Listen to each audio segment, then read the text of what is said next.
आज नाज़रीन मैं आपको इंडिया जाने का आसान सा तरीका बताऊंगा कि अगर आप इंडिया जाना चाहते हैं या आपका कोई दोस्त इंडिया जाना चाहता है तो आज की वीडियो आपके लिए है। बिल्कुल आसान तरीका है, बिल्कुल आसान तरीका। सिर्फ 1000 रुपया दरखास्त फ़ीस लगेगी और आप इंडिया जा सकते हैं। फिर मैं आपको मुकम्मल तफसील इस वीडियो में बताता हूँ। आपने मुकम्मल वीडियो सुननी है, आपको समझ आ जाएगी किस तरह 1000 रुपये के बाद आप इंडिया जाने के लिए तैयारी कर सकते हैं। मैं बिल्कुल आपको समझाता हूँ। नाज़रीन पाकिस्तान, बिस्मिल्लाहिर्रहमानिर्रहीम, अल्लाहुम्मा सल्ली अला सय्यिदिना मुहम्मदिन व अला आलि सय्यिदिना मुहम्मदिन व बारिक वसल्लिम सल्ली अलैहि। नाज़रीन कराम, आज की सुबह की सैर अल्हम्दुलिल्लाह हम सैर करने के लिए निकले और आज सुबह बहुत ठंडी हवा चल रही है, मौसम बहुत सुहाना है। अभी पिछले कुछ दिनों से काफ़ी धूप निकल रही थी, लेकिन कल से मौसम बहुत ठंडा हो गया, अल्लाह का शुक्र है।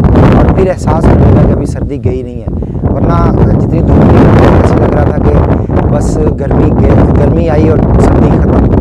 लेकिन अल्लाह की कुदरत है, अल्लाह ताला सर्दी को गर्मी में तब्दील कर देता है, गर्मी को सर्दी में तब्दील कर देता है। ये अल्लाह ताला की कुदरत है। और आज सुबह बहुत ठंडी हवा चल रही है, बहुत सुहाना मौसम है अल्हम्दुलिल्लाह। सुबह नमाज़ फजर के बाद हम सैर पे निकले हैं और अभी मैं आप दोस्तों के साथ हाज़िर हूँ। आज नाज़रीन मैं आपको इंडिया जाने का आसान सा तरीका बताऊँगा कि अगर आप इंडिया जाना चाहते हैं या आपका कोई दोस्त इंडिया जाना चाहता है तो आज की वीडियो आपके लिए है। बिल्कुल आसान तरीका है, बिल्कुल आसान तरीका। सिर्फ 1000 रुपया दरखास्त फ़ीस लगेगी और आप इंडिया जा सकते हैं। फिर मैं आपको मुकम्मल तफसील इस वीडियो में बताता हूँ। आपने मुकम्मल वीडियो सुननी है, आपको समझ आ जाएगी किस तरह 1000 रुपये के बाद आप इंडिया जाने के लिए तैयारी कर सकते हैं। मैं बिल्कुल आपको समझाता हूँ। नाज़रीन पाकिस्तान के अंदर जिस तरह सिख आते हैं, पाकिस्तान के अंदर ननकाना साहब या दूसरे जो इनके दरबार हैं जितने भी, यहाँ पर वो जिस तरह आते हैं, इसी तरह जिस तरह मुसलमानों के मज़ारात हैं, औलिया अल्लाह के मज़ारात हैं हिंदुस्तान के अंदर, तो हिंदुस्तानी वीज़ा देते हैं मुसलमानों को कि इन दरबारों पे जब उर्स होता है तो आप उर्स पे आ सकते हैं। तो अभी जो वीज़े आए हुए हैं इंडिया जाने के लिए वो हज़रत मुजद्दद अल फ़िसानी रहमतुल्लाह अलैह के उर्स मुबारक के वीज़े आए हुए हैं। और मैंने सोचा कि मैं अल्हम्दुलिल्लाह एक दफ़ा 2018 में गया था इंडिया, और जब भी जिस को भी पता चला तो उसने कहा यार आप हमें तो बताते। तो इसलिए मैं आज पहले ही बता रहा हूँ कि भाई हम दरखास्तें जमा करवाने लगे हैं इंडिया जाने के लिए। अगर आपने दरखास्त जमा करवानी है तो बिल्कुल आसान तरीका है, मैं आपको सारा इस वीडियो के अंदर इस तरीका समझा दूंगा। तो आप दरखास्त दें, फिर अगला जो प्रोसीजर होगा वो मैं आपको बता दूंगा। इस वीडियो में मैं आपको मुकम्मल तफसील बता दूंगा कि आपका ख़र्चा कितना होगा और आप कितने दिन वहाँ पर रह सकेंगे। ये सारी चीज़ें मैं आपको इस वीडियो में बताता हूँ। हज़रत मुजद्दद अल फ़िसानी रहमतुल्लाह अलैह का उर्स मुबारक होता है सफ़र की 27 और 28 तारीख को।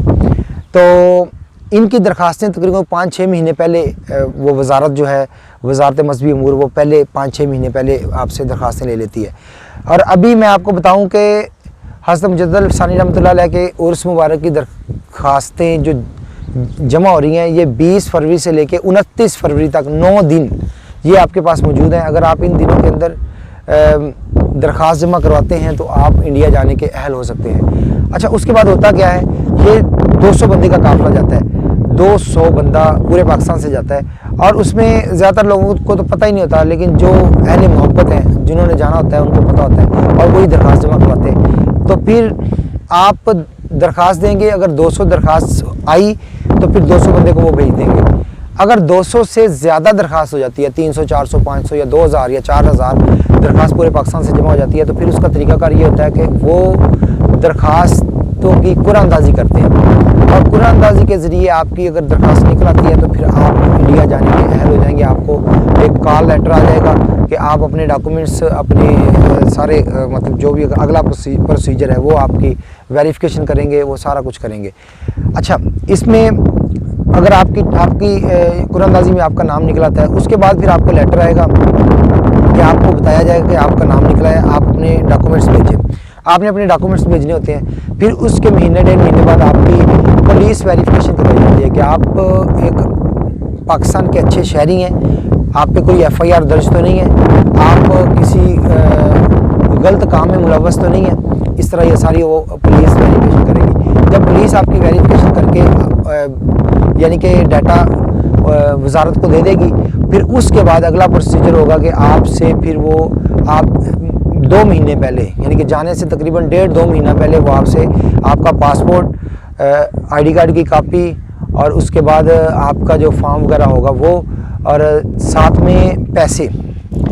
जब मैं 2018 में गया था उस वक़्त हमसे उन्होंने 3,000 रुपया लिया था, ठीक है। 3,000 रुपये के अंदर हम इंडिया गए थे, उस वक़्त ट्रेन चलती थी, और 3,000 रुपये में से भी 200 रुपया बच गया था। अब उनका एक असूल है कि अगर आपने पैसे जमा करवाए हैं तो अगर आपके पैसे बच गए हैं, आपने 10,000 रुपया जमा करवाया, 10,000 में से जितने पैसे बच जाएंगे वो आपको पैसे वापसी पे वापस दे देते हैं कि आपके ये पैसे इतने बच गए थे, ये आपके पैसे आपको मिल गए। दूसरी चीज़ मैं आपको बताऊंगा, अगर आपके पैसे नहीं बचते तो वो आपसे पैसे और ले लेते हैं। और जिस तरह मैं आपको बता रहा हूँ कि पिछली दफ़ा अभी जो 2023 में जो हमारा वफ़द गया था पाकिस्तान से, इन्होंने इस वफ़द से तकरीबन 30,000 रुपया लिया था पहले, और तकरीबन 20,000 बाद में लिया। अब टोटल 50,000 रुपया हो गया। तो 50,000 में से वापस इन्होंने 27,000 पर हेड वापस कर दिया था, यानी कि टोटल जो ख़र्चा हुआ था वो 23,000 रुपया हुआ था। तो ये मैं आपको बता रहा हूँ 2023 की बात है, क्योंकि हमारे दोस्त साहब आप कुछ गए थे, लाहौर से भी गए थे हमारे जानने वाले। तो ये थी आज की नाज़रीन कुछ तफसील जो मैंने आपको इंडिया जाने के हवाले से बताई। और इसका अगर आप फॉर्म लेना चाहते हैं तो ये हमारी वेबसाइट है रिलीजियस अफेयर की, यानी कि हमारी जो वजारत मजहबी अमूर है, इन्होंने mora.government.pk mora.gov.pk यहाँ से आप जाके सारी तफसील हासिल कर सकते हैं। फॉर्म भी यहाँ से आपको मिल जाएगा। अगर आप मज़ीद आपको समझ ना आए तो आप कमेंट्स में मुझसे पूछ सकते हैं। दरख्वास्त देने के हवाले से मैं आपको बता दूं कि आपने दरख्वास्त फ़ार्म लेना है। दरख्वास्त फ़ार्म के बाद आपने अपने नज़दीकी जो आपका सरकारी हॉस्पिटल है वहाँ से आपने फ़िटनेस सर्टिफिकेट लेना है, और डॉक्टर उसके वो दरख्वास्त के साथ ही होता है, उसके ऊपर साइन करवाने के मैं बिल्कुल जाने के लिए फ़िट हूँ, मुझे कोई बीमारी नहीं है, तो वो डॉक्टर आपको साइन कर देगा, फ्री में कर देगा। तो ये दरख्वास्त 1,000 रुपया उसकी फ़ीस है दरख्वास्त देने की। तो वो आपने बैंक ड्राफ्ट बनाना है नेशनल बैंक से, और नेशनल बैंक से ड्राफ्ट बनाने के बाद आपने वजारत मजहबी अमूर के पते पे आपने इस्लामाबाद दरख्वास्त अरसाल कर देनी है, और फिर अपनी बारी का इंतज़ार करें कि आपके साथ क्या होता है, आपको बुलावा आता है या नहीं आता। ये थी नाज़रीन आज की वीडियो जो मैंने आपको बताया कि आप किस तरह 1,000 रुपये के अंदर दरख्वास्त दे सकते हैं। उसके बाद 5-6 महीने तक आप पैसे जमा करें, 30-40 हज़ार जितना भी वो आपसे मांगेंगे वो आपका आने जाने का ख़र्चा होगा। तो ये थी आज की वीडियो। बाकी मैं अगली वीडियो में आपको मैं बता दूंगा कि हज़रत मुजद्दिद अल-अफ़सानी रहमतुल्लाह अलैह के उर्स पे अगर आप जाते हैं तो वहाँ पे ख़र्चा कम होता है, अगर आप दिल्ली या दूसरे उर्सों पे जाते हैं तो वहाँ पे ख़र्चा ज़्यादा होता है। उसकी क्या रीज़न है, क्योंकि मैं एक दफ़ा होके आया हूँ, मुझे सारे मामलात का पता है, तो मैं वो आपको अगली वीडियो में बता दूँगा। दुआ में याद रखिएगा। मिलेंगे एक नई वीडियो के साथ। आपने इस वीडियो में इसको वीडियो को लाइक ज़रूर करना है, और जो दोस्त आपके इंडिया जाना चाहते हैं ना, या जिनको शौक़ है इंडिया जाने का, वो दोस्त उनको आपने वीडियो ज़रूर दिखानी है, क्योंकि देर हो गई तो फिर किसी काम नहीं आएगा आपका। बाद में कोई जब एक दोस्त जा रहा होता है, दूसरा कहता है यार मुझे भी बताना था, मैंने भी इंडिया जाना था, तो फिर वैसे नहीं जा सकते आप। तो इसलिए अगर आप जाना चाहते हैं तो अभी मौका है, 20 तारीख से लेकर 29 तारीख तक दरख्वास्त दे सकते हैं। आपको किसी चीज़ की समझ नहीं आती है, आप कमेंट्स बॉक्स में रब्ता कर सकते हैं मुझसे, मैं आपको हर चीज़ तफसील के साथ समझा दूंगा। दुआ में याद रखिएगा। मिलेंगे एक नई वीडियो के साथ। अस्सलाम वालेकुम व रहमतुल्लाहि।